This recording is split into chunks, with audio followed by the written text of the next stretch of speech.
অহা 5 বছৰত ৰাজ্যত 40 লাখ মহিলাক লাখপতি বাইদেউ হোৱাৰ সুযোগ দিয়াৰ বাবে আমি 25,000 টকাকৈ এককালীন অনুদান আগবঢ়াম আৰু অৰুণোদয় যোজনাত 1250 টকাৰ পৰা ক্ৰমে 3,000 টকা মাহিলী লৈ যোৱাৰ বাবে আমি চেষ্টা কৰিম। 1 বছৰত ৰাজ্যৰ 2 লাখ যুৱক যুৱতীক চৰকাৰী আমি চাকৰি দিম। ৰাজ্যত আমি CM ত্ৰিপুলে ষ্টাৰ্টআপ আৰু উদ্যোগীকৰণৰ জৰিয়তে আৰু অতিৰিক্ত 10 লাখ যুৱকক আমি কৰ্মসংস্থাপন দিবলৈ আমি প্ৰয়াস আৰু প্ৰচেষ্টা কৰিম। অসমৰ ৰাইজক প্ৰতিশ্ৰুতি দিছো 24 ঘণ্টাৰ ভিতৰত এজন বিদেশী নাগৰিকক বহিষ্কাৰৰ বাবে জিলা আয়ুক্তক ক্ষমতা প্ৰদান কৰে। তাক আমি প্ৰতিদিনে ব্যৱহাৰ কৰিম যাতে অসমৰ পৰা আমি বাংলাদেশীক উভতাই পঠাব পাৰোঁ। আজি আমি আমাৰ ঘোষণা পত্ৰত আমি কৈছো যে বাংলাদেশী মিয়াৰ হাতত থকা শেষ 1 ইঞ্চি মাটিও আমি উচ্ছেদৰ জৰিয়তে তেওঁলোকৰ পৰা উদ্ধাৰ কৰিম। আমি বাংলাদেশী মিয়াৰ হাতত 1 ইঞ্চি মাটিও থাকিবলৈ নিদিওঁ। এয়া হৈছে আমি অসমৰ পৰিচয় ৰক্ষাৰ বাবে আমাৰ সংগ্ৰাম, তাক আমি অব্যাহত ৰাখিম। অসমত আমি আমাৰ চৰকাৰ অহাৰ লগে লগে 6ষ্ঠ অনুসূচী আৰু জনজাতীয় লোকসকলক বাদ দি আমি অসমত ইউনিফৰ্ম চিভিল কোড আমি প্ৰৱৰ্তন কৰিম আৰু ই আমাৰ চৰকাৰৰ এক লক্ষ্য হ'ব। লাভ জেহাদ আৰু ভূমি জেহাদৰ বিৰুদ্ধে আমি কঠোৰ আইন বলবৎ কৰিম আৰু আমি অসমত থকা বাংলাদেশী মিয়াৰ আমি ৰাজহাল ভাঙি দিম। এয়া আমাৰ সংকল্প। অসমৰ বিকাশ আমাৰ বাবে আটাইতকৈ গুৰুত্বপূৰ্ণ। অহা 5 বছৰত পথ, ৰেল, বিমান আৰু জলপথ এই 4টা খণ্ডক সামৰি স্বাস্থ্য আৰু শিক্ষা খণ্ডক সামৰি আমি 5 লাখ কোটি টকাৰ ব্যয় মূলধনী ব্যয় আমি অসমত কৰিবৰ বাবে আমি সিদ্ধান্ত লৈছো। আমাৰ ৰাজ্য চৰকাৰে স্পষ্টভাৱে অসমক বানমুক্ত হিচাপে গঢ়ি তোলাৰ বাবে আমি প্ৰচেষ্টা কৰিম আৰু ৰাজ্যক বানমুক্ত কৰিবলৈ আমি প্ৰথম 2 বছৰতে 18,000 কোটি টকা আমি ব্যয় কৰিম। অসমৰ যুৱক যুৱতী আমাৰ হিয়াৰ আমঠু। এখন ৰাজ্যই যদি যুৱক যুৱতীৰ ভৱিষ্যত সুৰক্ষিত কৰিব নোৱাৰে তেনে ৰাজ্য কেতিয়াও প্ৰগতিৰ পথত আগবাঢ়িব নোৱাৰে। মই পুনৰবাৰ অসমৰ যুৱ সমাজক প্ৰতিশ্ৰুতি দিছো, আমাৰ চৰকাৰ অহাৰ লগে লগে আমি 5 বছৰত ৰাজ্যৰ 2 লাখ যুৱক যুৱতীক চৰকাৰী আমি চাকৰি দিম। ৰাজ্যত আমি CM ত্ৰিপুলে ষ্টাৰ্টআপ আৰু উদ্যোগীকৰণৰ জৰিয়তে আৰু অতিৰিক্ত 10 লাখ যুৱকক আমি কৰ্মসংস্থাপন দিবলৈ আমি প্ৰয়াস আৰু প্ৰচেষ্টা কৰিম।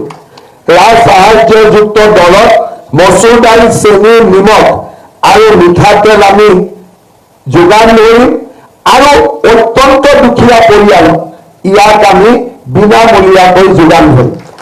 আমি ৰাজ্যত এটা নতুন আন্দোলন কৰিব খুজিছো। প্ৰধানমন্ত্ৰী ডাঙৰীয়াই কয় 1 ডিষ্ট্ৰিক্ট 1 প্ৰডাক্ট। প্ৰধানমন্ত্ৰী ডাঙৰীয়াৰ কনচেপ্টক আমি আগুৱাই লৈ আমি ৰাজ্যত আৰম্ভ কৰিব খুজিছো এক নতুন বিপ্লৱ। 1 district 1 university 1 medical college 1 engineering college. 1 district, এখন জিলা, এখন মেডিকেল কলেজ, এখন বিশ্ববিদ্যালয়, এখন অভিযান্ত্ৰিক মহাবিদ্যালয়। অসমৰ প্ৰতিখন জিলালৈ ইয়াক আমি আগুৱাই লৈ যাম। প্ৰাক প্ৰাথমিকৰ পৰা স্নাতকোত্তৰ পৰ্যায়লৈ KG to PG এই সমগ্ৰ শিক্ষাৰ যিটো চাৰ্কেল বৃত্ত তাক আমি বিনামূলীয়া কৰিম।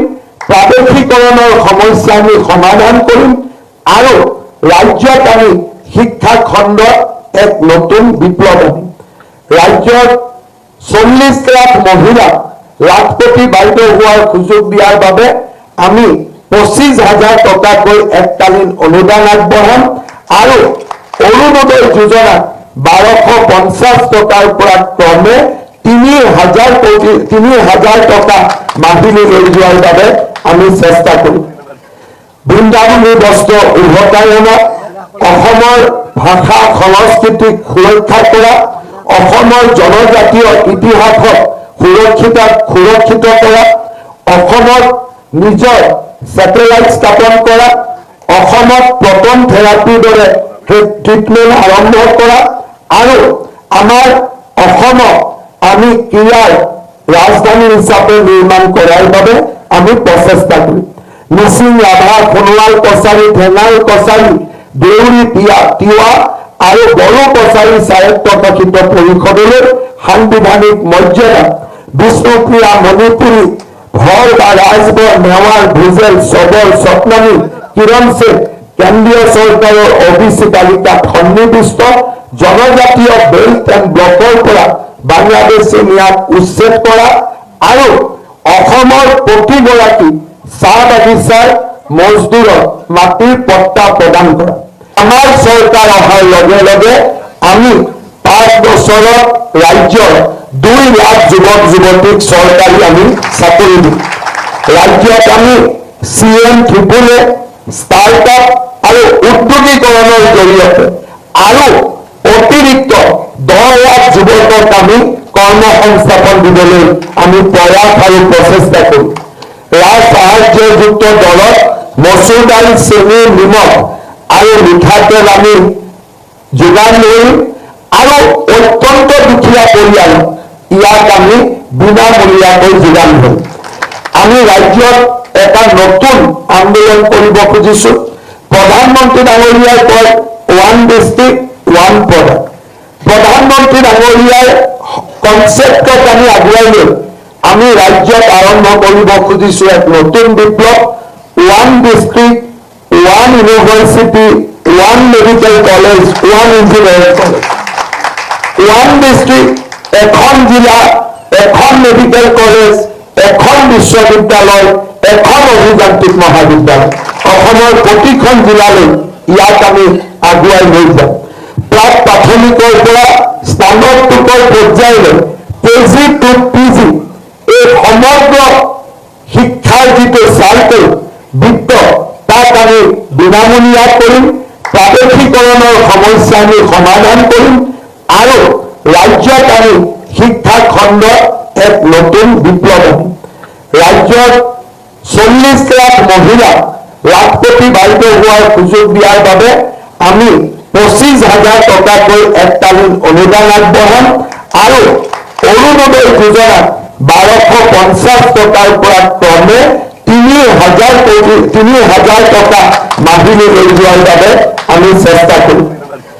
বৃন্দাবনী বস্ত্ৰ উভতাই অনা, অসমৰ ভাষা সংস্কৃতিক সুৰক্ষা কৰা, অসমৰ জনজাতীয় ইতিহাসক সুৰক্ষিত কৰা, অসমত নিজৰ ছেটেলাইট স্থাপন কৰা, অসমত প্ৰটন থেৰাপিৰ দৰে ট্ৰিটমেণ্ট আৰম্ভ কৰা আৰু আমাৰ অসমক আমি ক্ৰীড়াৰ ৰাজধানী হিচাপে নিৰ্মাণ কৰাৰ বাবে আমি প্ৰচেষ্টা কৰিম।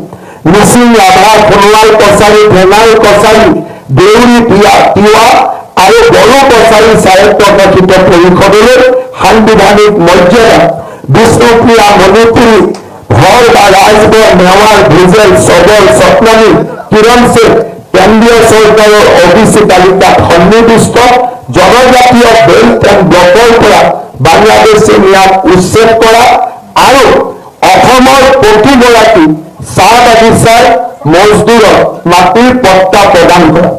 চাহ বাগিচাৰ লোকসকলৰ পাৰিশ্ৰমিক বৰ্তমানৰ চৰকাৰে 280 টকালৈকে বৃদ্ধি কৰিছে। আমাৰ প্ৰচেষ্টা হ'ব ইয়াক 5 বছৰৰ ভিতৰত 500 টকালৈকে লৈ যোৱা আমাৰ সংকল্প হ'ব। আমি অসমত নতুনকৈ 15 লাখ প্ৰধানমন্ত্ৰী আৱাস যোজনাৰ আমি গৃহ প্ৰদান কৰিম। কিন্তু আটাইতকৈ ডাঙৰ কথা চাহ বাগিচাৰ শ্ৰমিকক মাটিৰ পট্টাৰ লগে লগে আমি তেওঁলোকক প্ৰধানমন্ত্ৰী আৱাস যোজনাৰ একোটাকৈ ঘৰ দিয়াৰ বাবে আমি প্ৰচেষ্টা কৰিম। আমি